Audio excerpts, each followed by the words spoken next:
كيف تغير عاداتك في 30 يوماً؟ الطريقة الأسهل لتحقيق أحلامك.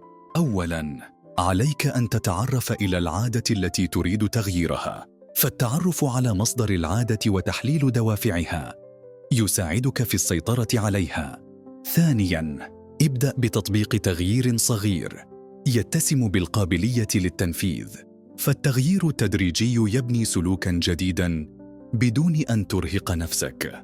الطريقة الثانية، تعزيز العادة الجديدة واستمراريتها.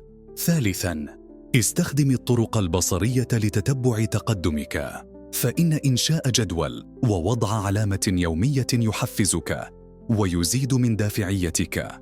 رابعاً، ابحث عن داعم يشاركك في رحلتك، فإن المسألة الشخصية أمام أحد تدعم الالتزام.